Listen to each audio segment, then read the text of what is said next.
Hari ini kita akan belajar tentang Roh Kudus atau Roh Allah dan apa perannya di dalam kehidupan kita. Kita akan membaca firman Tuhan di beberapa bagian. Yang pertama di kitab Yohanes. Kita akan melihat pasal 14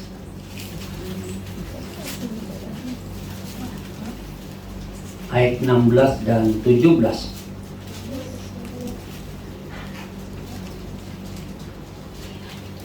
Firman Tuhan berbunyi demikian, "Aku akan minta kepada Bapa dan Ia akan memberikan kepadamu seorang penolong yang lain, supaya Ia menyertai kamu selama-lamanya, yaitu Roh kebenaran. Dunia tidak dapat menerima Dia, sebab dunia tidak melihat Dia dan tidak mengenal Dia. Tetapi kamu mengenal Dia, sebab Ia menyertai kamu dan akan diam di dalam kamu." Ayat 26. "Tetapi penghibur, yaitu Roh Kudus, yang akan diutus oleh Bapa dalam namaku, Dialah yang akan mengajarkan segala sesuatu kepadamu dan akan mengingatkan kamu akan semua yang telah kukatakan kepadamu." Berikutnya kita akan melihat di dalam kitab Yohanes pasal 16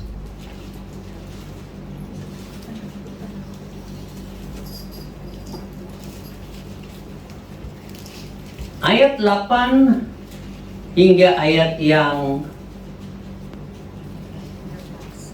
ke-13.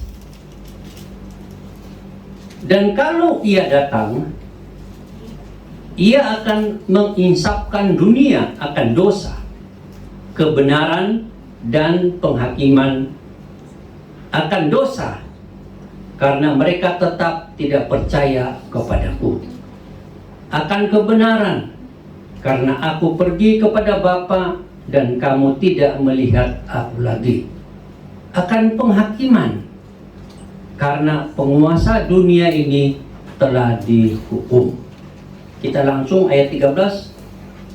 "Tetapi apabila Ia datang, yaitu Roh kebenaran, Ia akan memimpin kamu ke dalam seluruh kebenaran, sebab Ia tidak akan berkata-kata dari dirinya sendiri, tetapi segala sesuatu yang didengarnya, itulah yang akan dikatakannya, dan Ia akan memberitakan kepadamu hal-hal yang akan datang."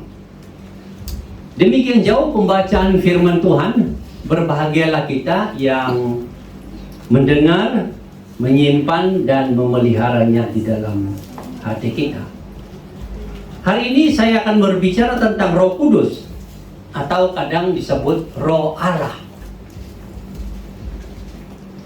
Sebagai orang Kristen, kita tahu bahwa kita percaya kepada Allah,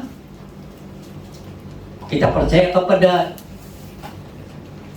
Yesus, dan kita percaya kepada Roh Kudus.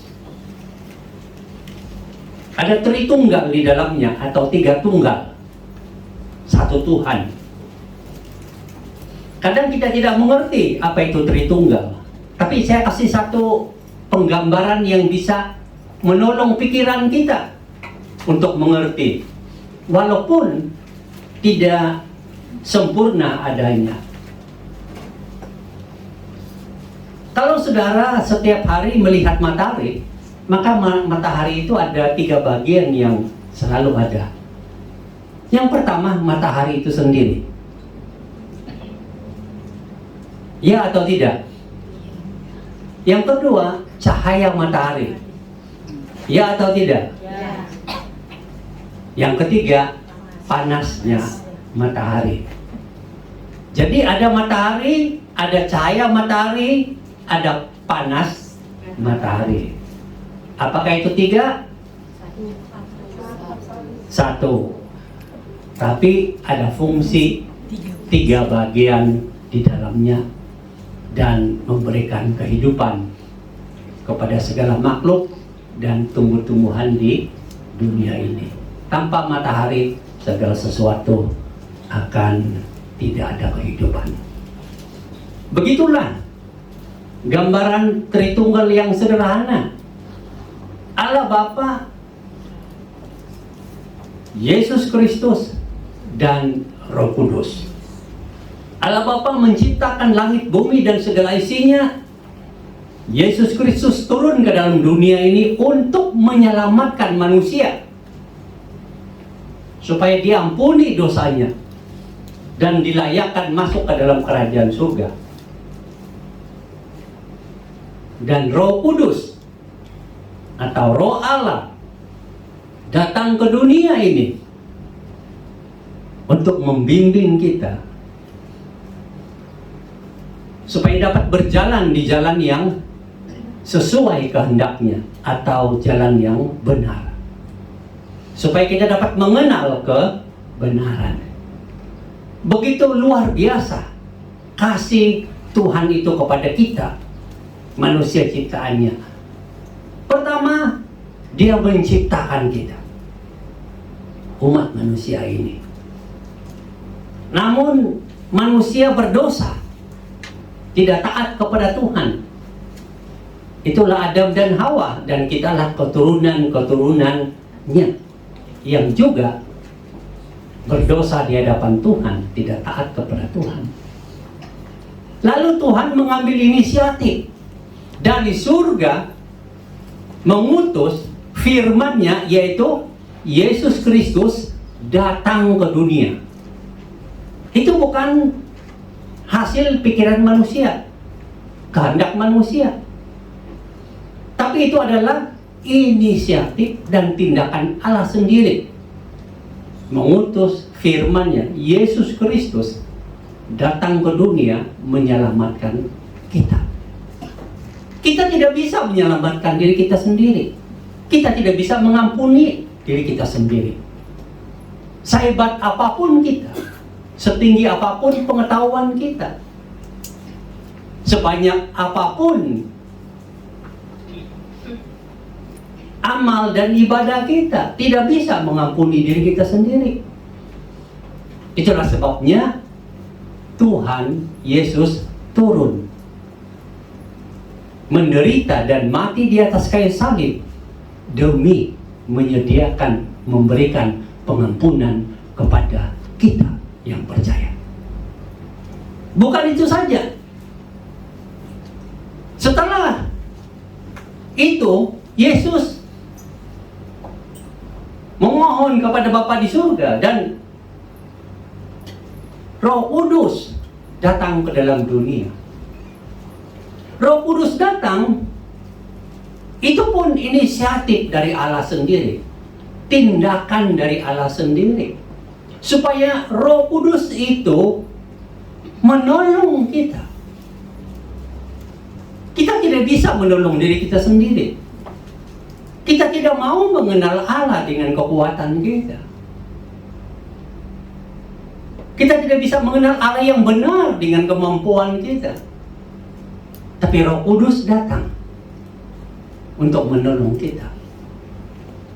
Dalam pembacaan tadi ada banyak hal yang dilakukan oleh Roh Kudus di dalam kehidupan kita. Dikatakan bahwa Roh Kudus itulah yang datang untuk menolong kita mengenal kebenaran. Saudara dan saya itu tidak bisa mengenal kebenaran sehebat apapun kita, setinggi apapun pengetahuan atau pendidikan kita. Lihatlah di luar sana, begitu banyak orang yang mempunyai pendidikan yang tinggi. Apakah mereka mengenal Tuhan dengan benar? Banyak yang mengenal, banyak juga yang menolak, bahkan tidak bisa mengenal. Pendidikan yang tinggi bukan persyaratan untuk memampukan mengenal Allah. Harta yang banyak bagaimana? Harta yang banyak pun tidak bisa menolong orang atau menuntun orang untuk mengenal Allah. Walaupun banyak orang yang berharta percaya kepada Tuhan, tapi banyak juga yang justru menolak Tuhan karena mereka kaya. Karena mereka berpikir segala sesuatu saya bisa lakukan, dapatkan dengan kekayaanku. Jadi kebenaran tidak bisa dikenal apapun status kita secara pendidikan atau harta atau apapun bentuknya. Maka Roh Kudus itulah yang datang, yang menuntun kita untuk mengenal kebenaran ini. Jadi Roh Kudus atau Roh Allah itu memberikan pengaruh kepada hati kita yang paling dalam atau batin kita. Atau dalam bahasa yang lain, membangkitkan mata nurani kita, mata batin kita untuk bisa melihat Allah, untuk bisa melihat kebenaran, untuk bisa melihat Tuhan yang benar. Itu berarti begitu luar biasa kasih Tuhan saat memberikan Roh Kudus untuk menolong kita mengenal Dia. Banyak di antara saudara di sini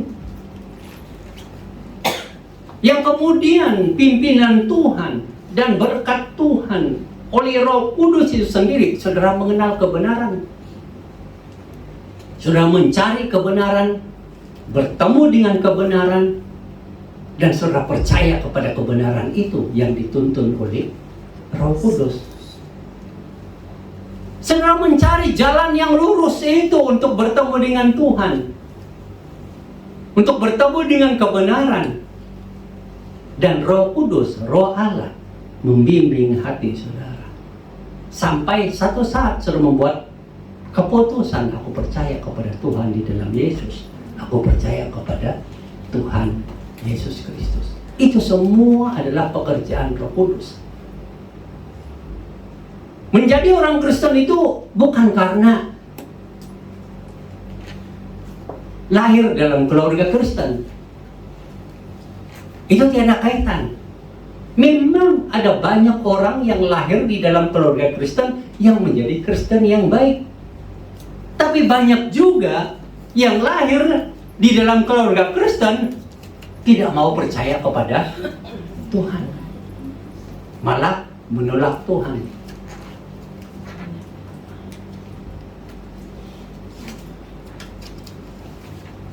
Jadi satu-satunya yang bisa menolong kita untuk mengenal kebenaran tentang Tuhan itu adalah Roh Kudus itu sendiri yang memimpin hati kita, memimpin jiwa kita, yang memanggil kita untuk percaya kepada Tuhan. Jadi bersyukurlah kalau saudara saat ini bisa percaya kepada Tuhan di dalam Yesus. Karena itu semua adalah pekerjaan dari Roh Kudus, Roh Allah di dalam hati saudara. Tidak ada yang lain. Itu semata-mata karena pekerjaan Roh Kudus.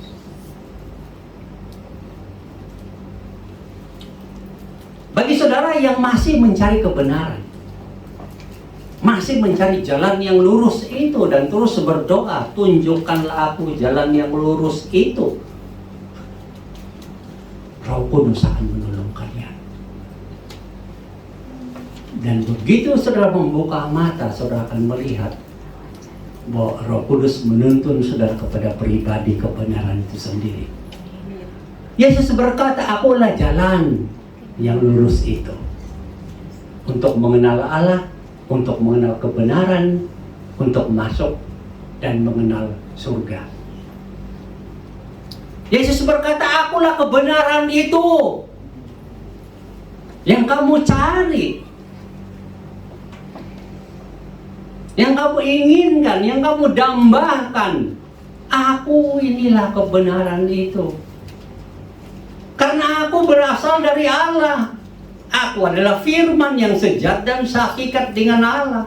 Turun ke dalam dunia ini menjadi manusia, menderita, mati, mengampuni dosamu, dan bangkit dan naik ke surga dan akan datang kembali untuk menyelamatkanmu. Aku inilah kebenaran, jalan lurus langsung ke surga.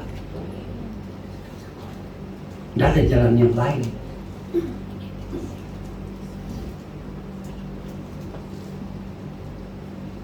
Bagi yang mencari jalan yang lurus supaya ada kehidupan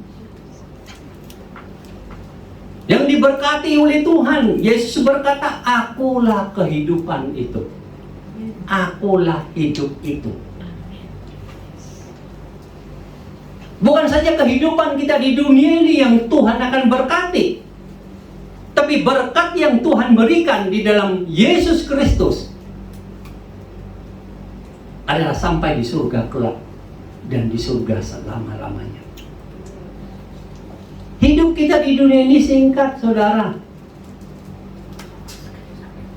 Mungkin saudara bahagia karena dapat memegang sejumlah uang yang menarik hati. Tapi itu sebentar saja. Umur saudara sebentar saja. Maka selagi ada sejumlah uang yang baik, gunakanlah dengan baik. Jadilah berkat yang baik. Karena saudara hanya sebentar. Mungkin 50 tahun, mungkin 60 tahun, mungkin 70 tahun. Saudara hidup di dunia ini singkat. Singkat sekali. Tapi hidup yang singkat itu pun Yesus bilang, akulah kehidupan itu yang akan memberkatimu. Dan kehidupan yang kekal sesungguhnya yang kita dambakan adalah keselamatan saat kita masuk ke dalam kerajaan surga. Di sana saudara tidak ada akhir. Saudara selama-lamanya abadi, kekal, sekekal dengan Allah, bersama dengan Dia di surga. Itulah. Ini adalah pekerjaan Roh Kudus yang membawa kita mengenal kebenaran itu. Dan bersyukurlah kalau saudara sudah mengenal kebenaran itu. Bersyukurlah kalau saudara sudah menjadi pengikut Yesus Kristus. Sementara saudara mencari jalan yang lurus, kebenaran itu, kehidupan itu, pekalah kepada suara Roh Kudus yang berbisik di nuranimu. Kalau ia mengatakan Yesus adalah juru selamatmu, Yesus dapat mengampuni dosamu, Yesus dapat memberikan engkau surga, katakan dalam hati, amin, aku percaya. Jangan keraskan hati. Tapi kalau Roh Kudus sudah bekerja, apapun latar belakangmu, keyakinanmu, kepercayaanmu, saatnya nanti engkau akan berkata, terima kasih Tuhan, aku mau percaya kepada Tuhan Yesus. Jadi Roh Kudus itu datang untuk memimpin kita ke dalam seluruh kebenaran, dan inilah inisiatif dan pekerjaan Roh Kudus. Dan itulah sebabnya kita ada di sini saat ini dan kita percaya kepada Tuhan. Juga Roh Kudus bilang di dalam firman-Nya, mengingatkan kita bahwa Roh Kudus itu menyadarkan kita akan dosa.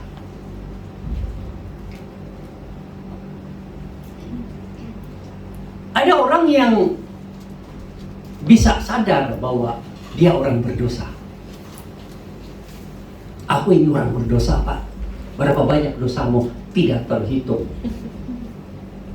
Berarti dari ujung rambut sampai ke ujung kakimu, ujung tangan kananmu sampai ke ujung tangan kirimu, semua dosa. Ya, Pak. Rambutku boleh dihitung, dosaku tak terhitung banyaknya.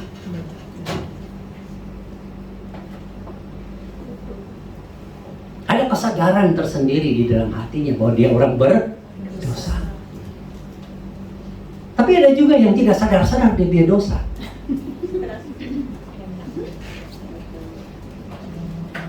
Kalaupun dia diingatkan oleh Roh Kudus, kamu berdosa, dia mengeraskan hatinya. 1 jam lagi Roh Kudus bilang, kamu berdosa, tetap mengeraskan hatinya. Malam sebelum tidur, kamu berdosa, tetap mengeraskan hatinya. Besok Roh Kudus terus datang, kamu orang berdosa, tetap mengeraskan hatinya. Lama-lamanya hatinya begitu keras dan tidak mengakui dosanya, bahkan mencari pembenaran untuk dosanya. Orang itu loh yang jahat sama saya. Nah, kalau saya jahat selama ini itu karena orang itu. Jadi dia tidak merasa dirinya bersalah, dia salahkan orang yang membuat dia berdosa. Padahal berdosa itu kan pilihanmu, ya enggak? Orang boleh menghinamu, engkau bisa memilih mau menghina atau tidak. Kalau dia menghinamu 1000 kali, engkau balas dengan 2000 kali, kamu yang paling banyak dosa. Ya enggak?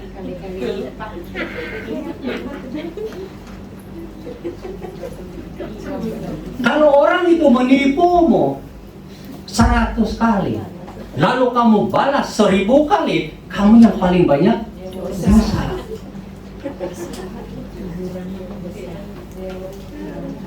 Tapi dia tetap membenarkan dirinya. Karena itu, maka aku berdosa. Tapi tetap yang sesungguhnya itu semua kesalahan mereka. Kadang-kadang Tuhan dia dibawa-bawa. Nah kan Tuhan, saya sudah berdoa, saya diberkati, makanya saya jadi penipu ini. Itu salah Tuhan itu. Coba saja kalau dulu saya berdoa langsung Tuhan kasih, saya tidak akan nipu Tuhan. Ngertilah, paham-pahamlah.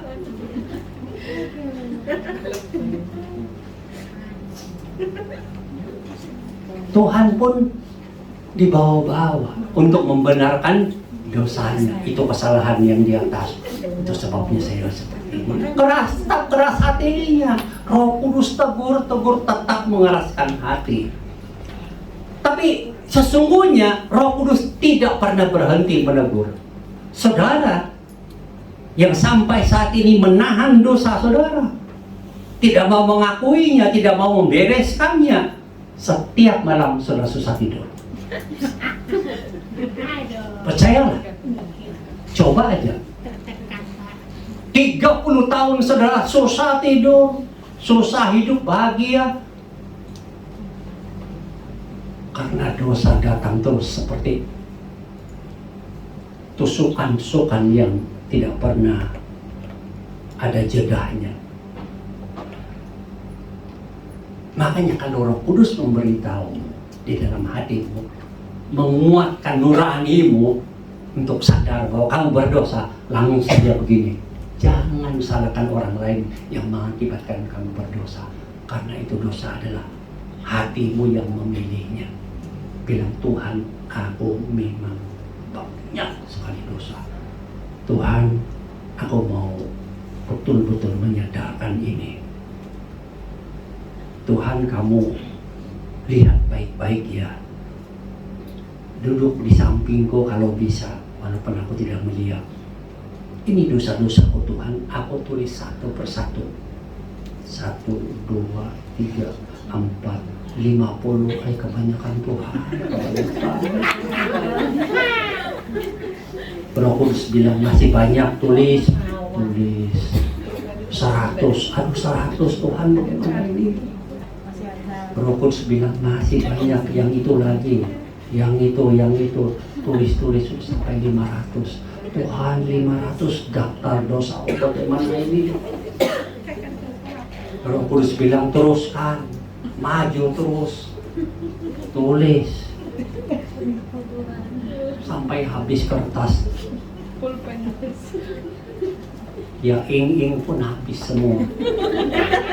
Masih banyak yang belum terselesaikan. Tuhan, yang aku ingat inilah dosa-dosaku. Ampuni aku Tuhan, aku orang yang berdosa. Roh Kudus bilang, itulah yang terbaik. Engkau mengakuinya.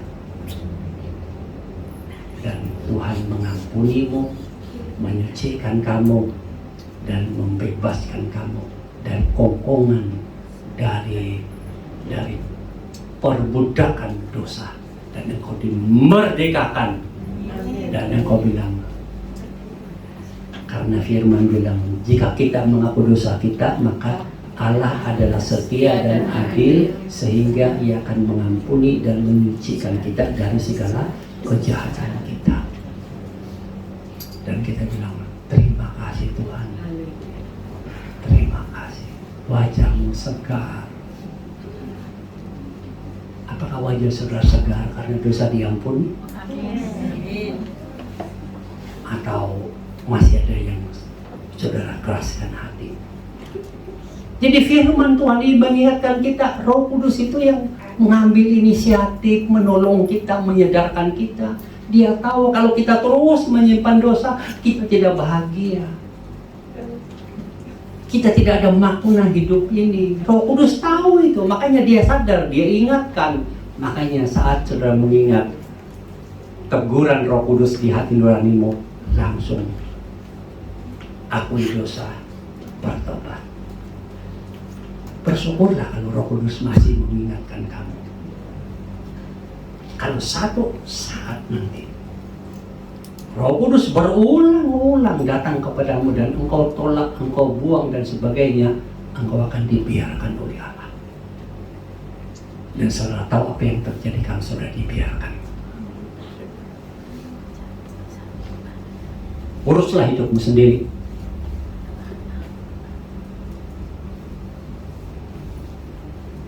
Aku lebih ratusan ribu kali mengingatkanmu, tapi engkau tidak mau dengar. Urus hidupmu sendiri.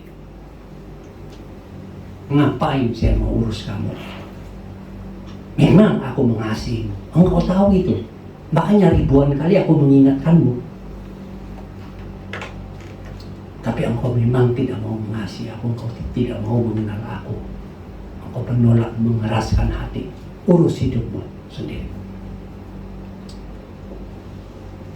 Jangan sampai Tuhan akan berkata demikian. Roh Kudus juga dikatakan firman Tuhan adalah menyadarkan kita tentang apa? Penghakiman. Ini yang paling manusia takut, bukan? Makanya sebelum mati susah hatinya. Nafas-nafasnya yang terakhir bukan memberikan kebahagiaan, tapi ketakutan. Jangan-jangan aku yang banyak dosa ini dihakimi oleh Tuhan. Kalau Tuhan menghakimi dan melihat bahwa aku tidak layak baginya, aku tidak layak surga yang Dia sediakan, aku takut. Itulah manusia. Makanya Roh Kudus menyentuh hati kita. Awas lo, ada penghakiman di masa depan. Penghakiman itu saat engkau menutupkan matamu, engkau akan dihakimi oleh Allah. Dan penghakiman itu ya dan amin. Engkau mau lari kemana? Silakan. Tapi engkau akan dihakimi. Engkau hanya bertemu dengan Allah.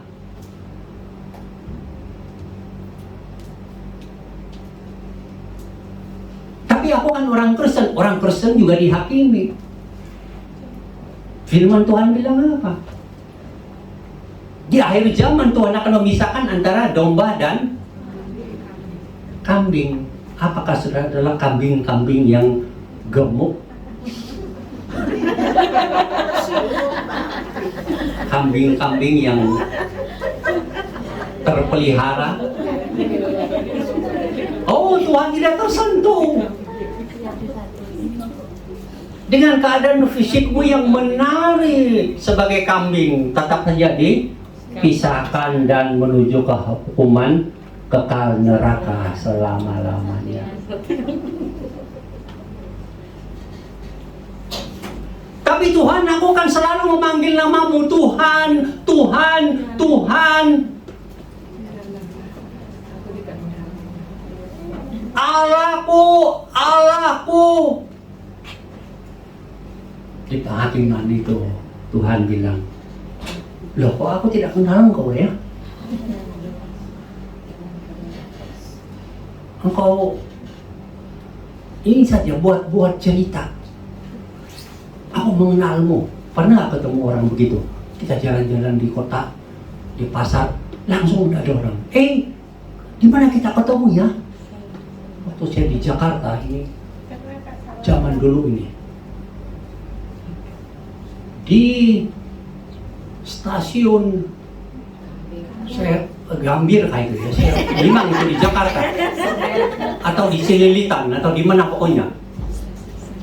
Jadi saya dengan teman-teman saya jalan cari bus itu loh, mau ke satu tempat.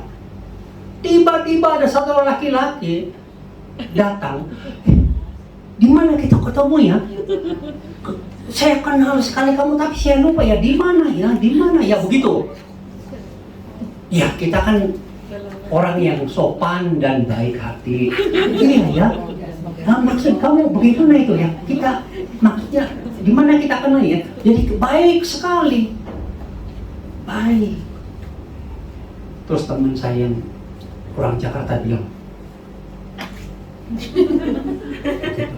langsung ditarik mundur, lalu kami dinasihati. Dia bilang, awas kalau orang pura-pura mengatakan atau mau mengatakan aku mengenalmu, di mana kita ketemu, ini orang-orang ada maksud jahat. Baru kita mengerti, oh iya ya. Nah kadang-kadang ada orang yang begitu di akhir zaman. Tuhan, aku mengenalmu. Hanya rekayasa saja. Makanya Tuhan bilang apa? Aku tidak mengenal engkau, kambing-kambing yang gemuk dan sehat. Tuhan lihat nih domba-domba. Makanya di akhir zaman itu penghakiman akan dipisahkan kambing dan domba-domba. Ini dia kelihatan domba. Domba itu kan lemah adanya, ya enggak? Lemah adanya, mau dituntun, mau dijaga, mau ditarik dan sebagainya. Pada dasarnya begitu. Makanya domba itu seperti digambarkan harus dibawa ke rumput yang hijau. Kalau tidak dia mati sendiri. Itu kan harus dibawa ke air yang tenang. Jangan yang airnya kencang-kencang, hanyut gitu loh. Susah gitu loh. Lemah.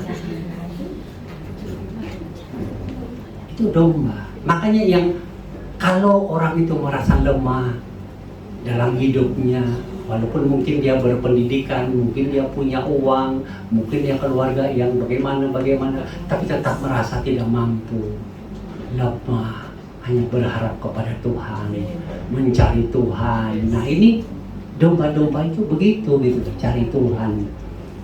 Makanya hati-hati dengan hati saudara yang bukan domba itu.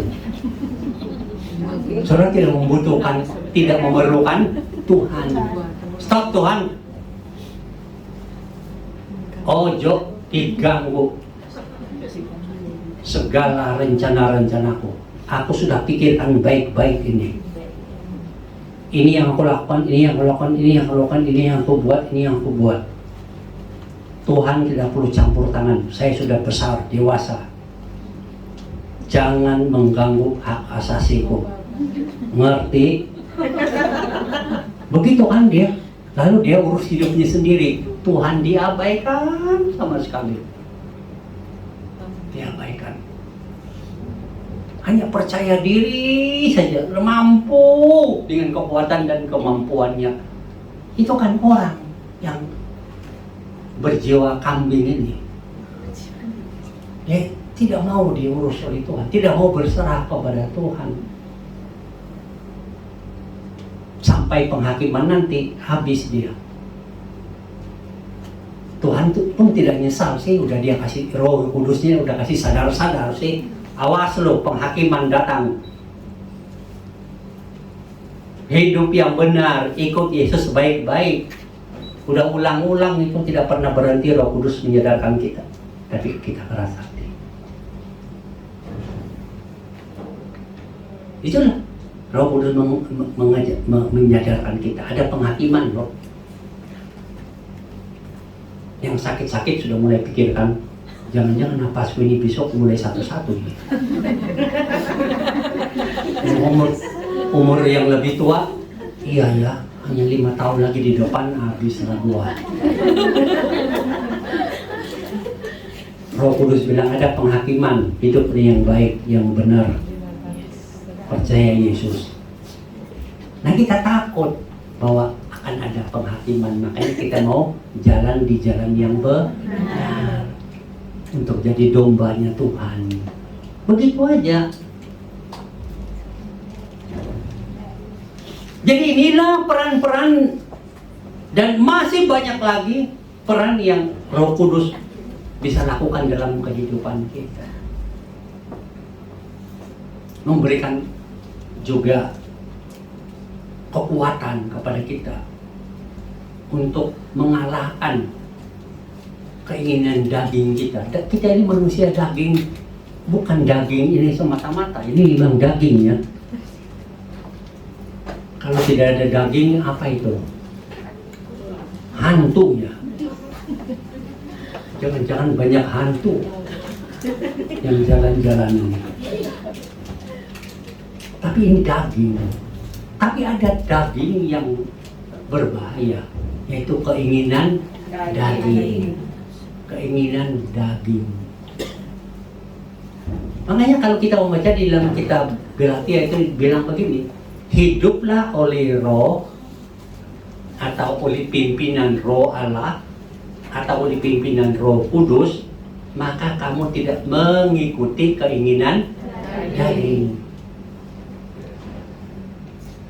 Siapa keinginan dagingnya yang paling besar di sini? Yang gemuk.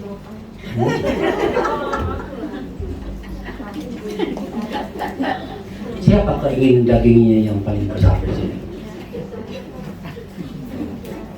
Coba kita lihat ya, kira-kira melihat besar tidaknya keinginan daging saudara ya. Lihat ini, kalau saudara menyukai salah satunya atau semuanya, nah itu kebangetan lah. Kitab Galatia pasal 5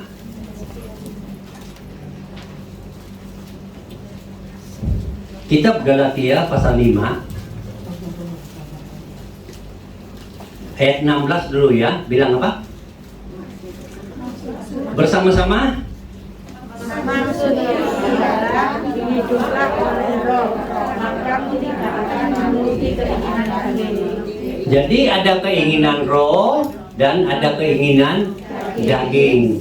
Itu tidak bisa bersatu atau berkawan baik, tidak bisa. Malam dan terang tidak bisa bersahabat. Malam ya malam, siang ya siang. Begitu. Gelap ya gelap, terang ya terang.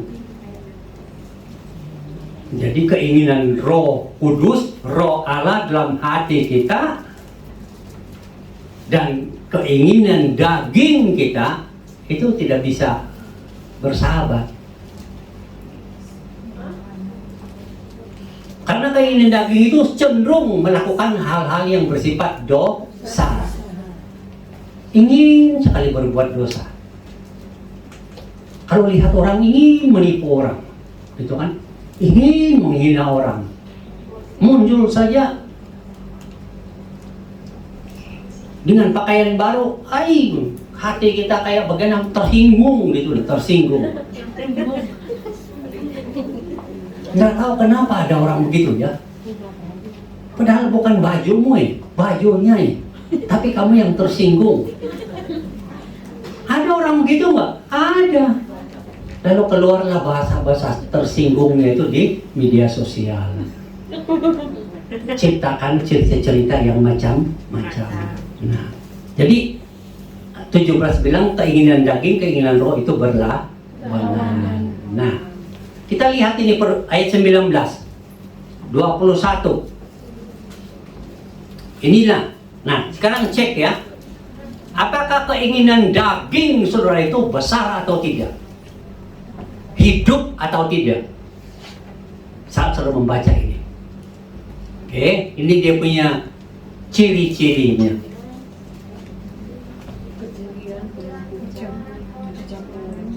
Oke, saya baca, renungkan saja. Oke. Perbuatan daging atau keinginan daging itu telah nyata, yaitu percabulan. Apa itu percabulan? Coba yang ngerti, tolong jelaskan. Apa itu percabulan? Ini berbicara soal apa? Hubungan tubuh. Nah, percabulan. Belum menikah, sudah hidup sebagai suami istri. Nah, itu namanya percabulan. Tapi keinginan dagingnya ke situ semua. Nggak mau tahu. Oh, semua orang melakukannya, maka aku melakukannya. Nah, kan ini kebangetan, hidup kedagingannya besar, percabulan. Belum menikah, hidup sebagai suami istri. Sudah menikah, cari calon lain untuk dihidupi bersama. Itu percabulan.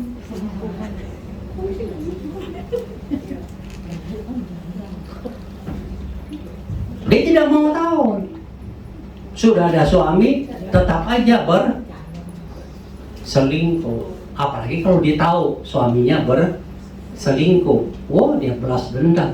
Suaminya selingkuh 1, dia 3. Jadi dosanya makin besar nggak? Besar. Makanya hati-hati kalau saudara marah dan membalas dendam, saudara melakukan dosa yang lebih besar. Saudara tidak bisa berbuat apa-apa. Makanya saat saudara marah, jangan buat keputusan.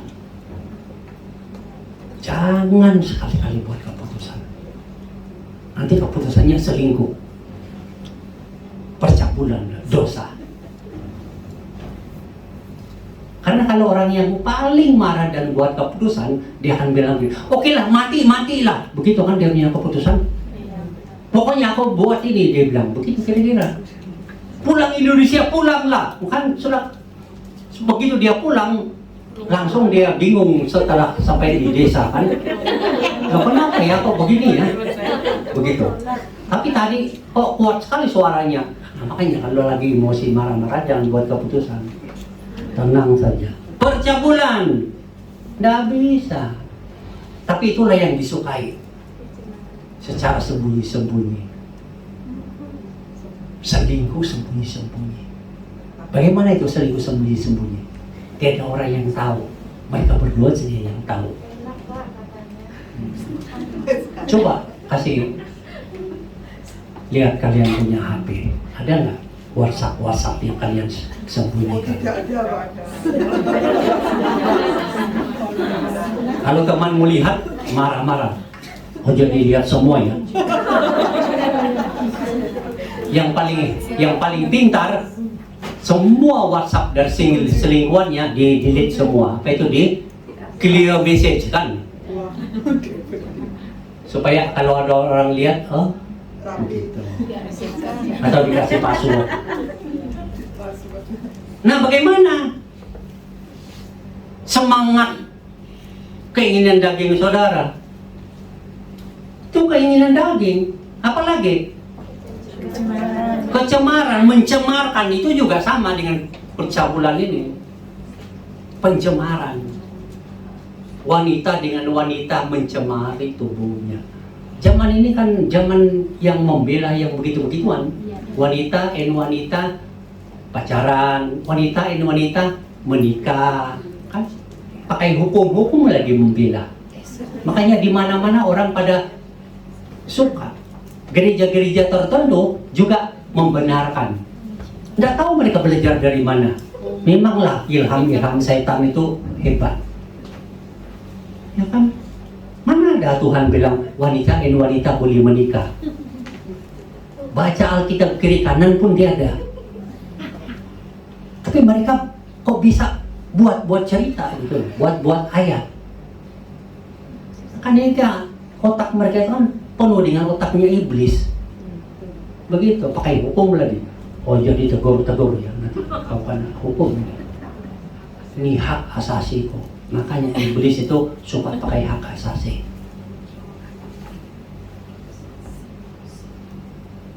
Hawa nafsu, sama saja semua itu. Penyembahan berhala. Nah, apa itu penyembahan berhala? Saudara tahu Tuhan yang benar yang saudara sembah. Tapi ada yang lebih prioritas bagi saudara daripada Tuhan. Uang misalnya, jabatan misalnya, main-main misalnya. Apapun yang saudara anggap lebih penting dari Tuhan, itu sudah jadi berhala. Betul. Tuhan saudara abaikan. Hari Minggu ke gereja, bisnis. Nah, itu berhalamu. Lainlah kalau saudara yang ada ikatan dengan majikan yang tidak diliburkan, itu ceritanya lain. Tapi hati saudara kan mau beribadah. Makanya begitu tidak ada ikatan dengan majikan, cepat-cepat ke gereja cari ibadah. Kan hati saudara sudah memang betul begitu gitu loh. Kalaupun tidak bisa ke gereja, mau tunggu WhatsApp ada nggak khotbah yang dikirim, begitu kan? Hatinya mau lihat, mau dengar. Kenapa? Karena hatinya penyembah. Tapi kalau hatinya begini, dia ketawa-ketawa saja.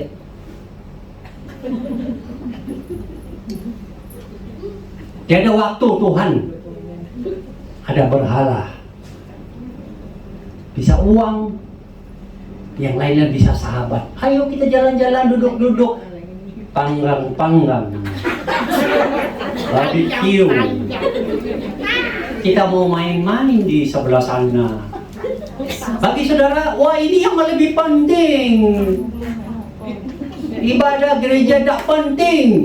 Tuhan tidak penting. Ini yang penting. Nah, itu sudah jadi berhalamu. Kenapa tidak ke gereja dulu baru yang lain-lain? Utamakan kan?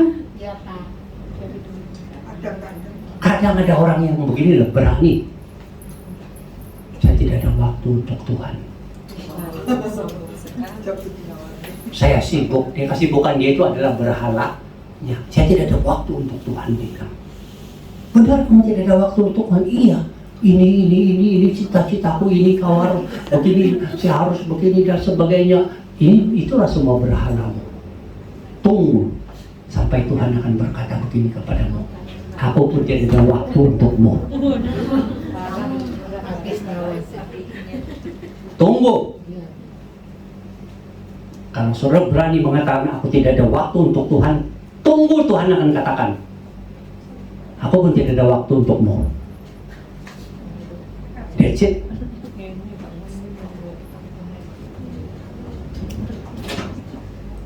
Sihir. Siapa yang apalagi dia bilang, siapa yang masih pelihara sihir-sihir ini? Hah? Ada nggak? Kalau dari Indonesia datang ke Hong Kong dikasih gelang lah, tak ikat pinggang lah, anting-anting yang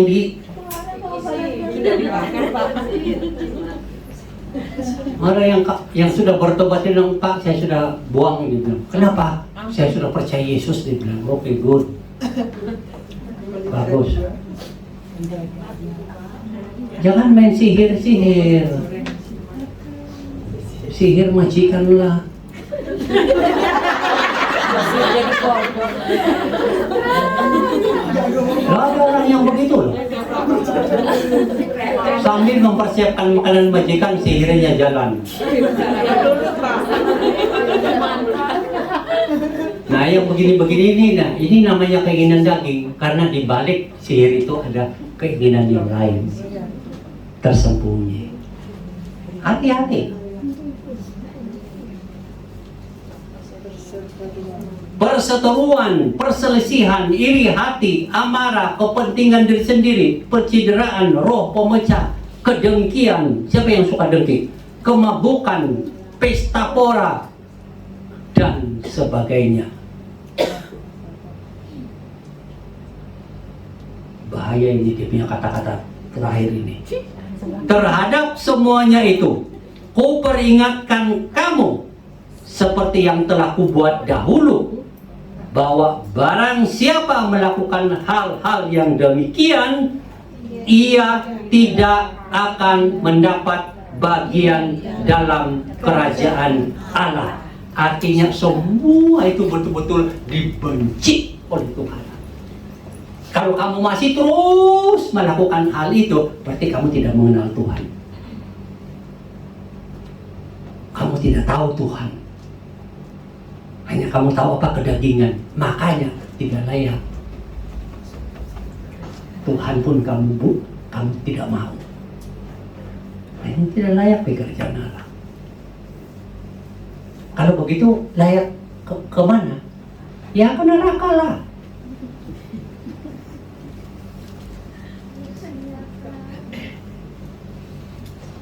Tapi Roh Kudus mengingatkan kita, ini keinginan-keinginan daging ini jahat dan jangan ikuti. Jangan menjadi cita-cita dan harapanmu. Matikan segala keinginan dagingmu. Biar keinginan Roh Kudus, Roh Allah yang ada di hatimu yang memimpin. Maka di sini fokusnya, biarkan Roh Allah itu bekerja di dalam hatimu. Maka buah roh adalah apa? Hasil daripada roh Allah atau Roh Kudus itu apa? Bersama-sama 1, 2 mulai. Kasih, cinta, dan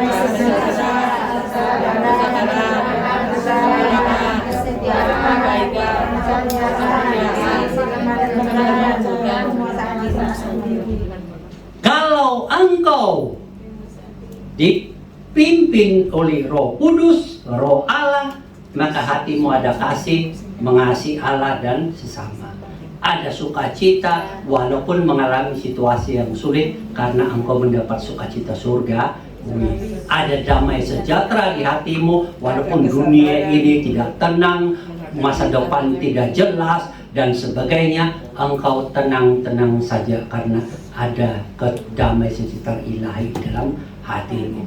Kesabaran, engkau sabar terhadap dirimu sendiri supaya tidak bisa mengikuti keinginan-keinginan dagingnya. Sabar terhadap orang lain yang mengajakmu, menarikmu untuk berdosa, engkau sabar, tidak mau mudah dipengaruhi. Murah hati, hati kita itu murah hati terhadap Tuhan, terhadap sesama. Kita tidak mudah mendendam, mudah melepaskan. Kalau dihina, mudah melepaskan, mudah mengampuni. Orang yang murah hati itu begitu kan, pemberi kan orang yang murah hati. Nah kalau di sini murah hati itu tidak menyimpan dendam, mudah untuk mengampuni, mudah untuk melepaskan selama semuanya. Begitu. Kebaikan hati baik, dari sononya baik. Orang berbuat jahat dia tetap baik, orang buat apapun hatinya tetap baik. Setia kepada Tuhan, kepada firman Tuhan, kepada hal-hal rohani. Kelemah lembutan, hatinya lembut dalam menolong, dalam mengurus, membawa orang untuk percaya kepada Tuhan Yesus, dan ada penguasaan diri, sadar diri. saat dia dihadapi, dia berhadapan dengan kejahatan, dia ada sadar diri. Aku ini orang Kristen. Ada di Real. Pernah lihat nggak ini? Yang ada cerita lucunya. Terus ada perempuan, dia bilang, yang ditanya itu, kapan kamu mau menikah? Ya umur 24, 23 tahun gitu kan. Jadi kamu mau nikah ini? Ya umur begitulah. Nah, kalau ada orang laki-laki yang datang kepadamu, datang kepadamu, terus dia bilang, itu apa dia bilang ya? Apa? Ta'aruf ya. Ta'aruf, saya lupa dia punya sebutan. Itu ta'aruf. Dia bilang, saya orang Kristen, dia bilang. Orang Kristen tidak ta'aruf, dia bilang, bukan begitu, dia bilang. Orang Kristen lain, dia bilang. Yang saya pelajari di sini begini. Kok berani dia ngomong saya orang Kristen gitu loh. Terus itu kan sampai dia bilang, aduh, itu kan bisa juga. Ya bukan masalah, cuma maksudnya itu, aku kan orang Kristen, itu yang dia punya poin gitu loh. Maksudnya itu begini. Jadi saat kita menghadapi pencobaan atau dosa atau panggilan-panggilan teman-teman kita Roh Kudus memberikan kita penguasaan diri sehingga kita sadar siapa kita. Saya orang Kristen, tidak bisa nipu-nipu. Saya orang Kristen, tidak bisa bohong-bohong untuk cari keuntungan. Saya orang Kristen, tidak bisa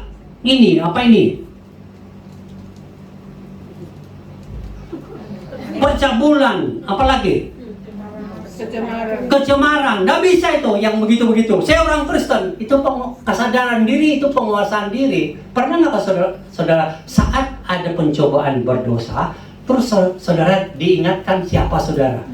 Nah, itu namanya penguasaan diri. Kalau saudara tidak ingat saudara itu siapa, ya udahlah, itu namanya saudara kebangetan itu. Tidak sadar diri. Makanya mungkin untuk menolong saudara ya, tiap hari begitu mau keluar di rumah bilang, begitu bangun, aku orang Kristen, aku orang Kristen, aku orang Kristen, ulang-ulang sebelum tidur, aku orang Kristen, aku orang Kristen, begitu. Nah, begitu ada pencobaan dosa, aku orang Kristen, no, begitu. Tapi kalau saudara tidak berani sebut aku orang Kristen, pasti saudara bilang apa? Ayo.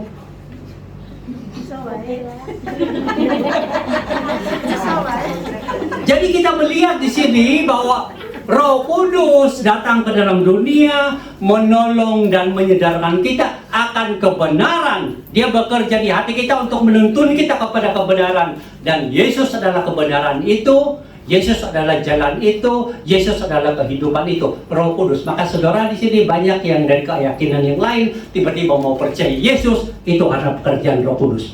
Bukan karena teman, bukan karena pendeta, bukan karena gereja, tapi ada Roh Kudus hati ke hati berbicara kepada saudara.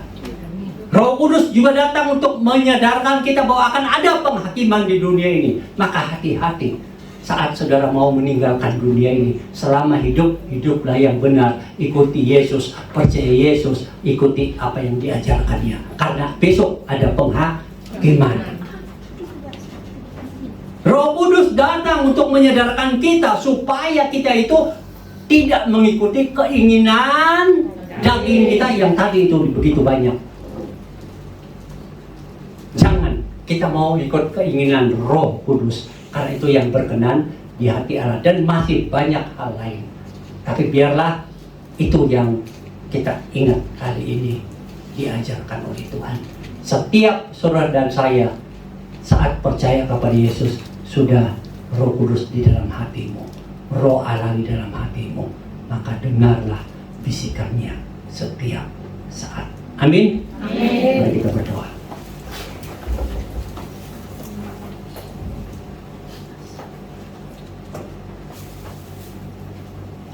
Buatlah komitmen yang baru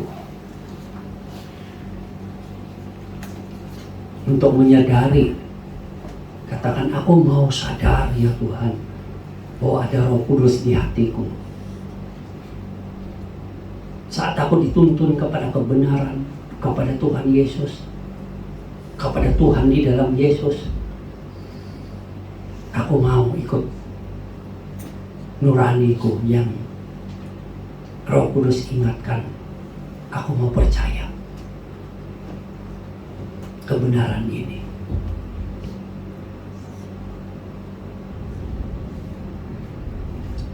Kalau Roh Kudus memberikan kamu bisikan bahwa percayalah kepada Tuhan di dalam Yesus, ikutilah, karena Dia yang dapat mengampuni dosamu dan menuntunmu ke surga. Ikuti suara itu, taati. Buat komitmen yang baru untuk peka kepada suara Roh Kudus. Kalau Roh Kudus mengingatkan kamu akan dosa-dosamu, bertobat, akui dan bereskan. Jangan keraskan hati. Dosa menghancurkan hidupmu. Pengampunan memulihkan kehidupanmu. Roh Kudus selalu mengingatmu. Ingat itu. Pekalah. Kalau Roh Kudus menyadarkan engkau akan penghakiman, sadarilah untuk menjalani hidup yang benar selama hidupmu. Karena saat mati nanti sudah tidak ada kesempatan untuk sadar diri. Sekarang sadar diri, ikut Tuhan baik-baik, percaya Yesus baik-baik.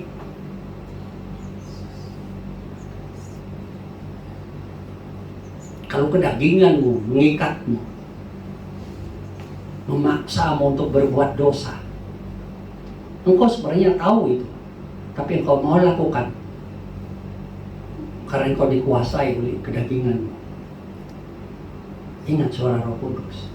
Kalau Roh Kudus bilang berhenti, berhenti, dan minta Roh Kudus menolongmu untuk memilih kehidupan yang baru.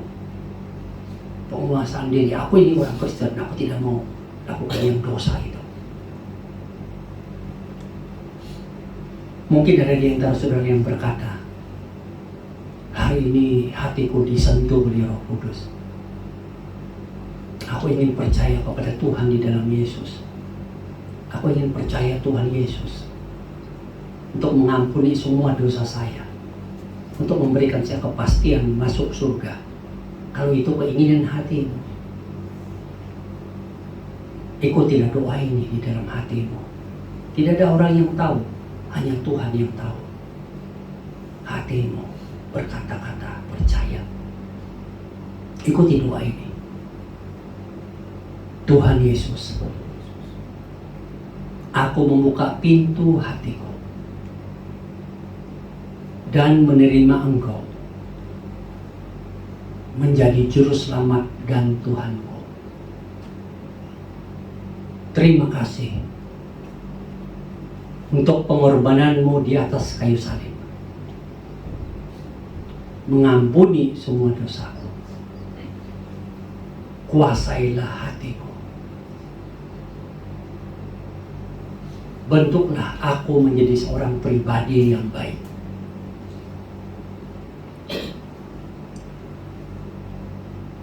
Terima kasih untuk Roh Kudus yang Kau berikan kepadaku. Biarlah Roh Kudus itu menuntun hidupku berjalan di jalan yang benar. Ya Tuhan, terima kasih untuk firman-Mu. Biarlah ini meneguhkan hati kami untuk menjadi pengikut Yesus yang baik, menjadi orang Kristen yang baik. Di dalam nama Tuhan kami, Yesus Kristus, kami sudah berdoa. Amin. Amin. Tuhan memberkati.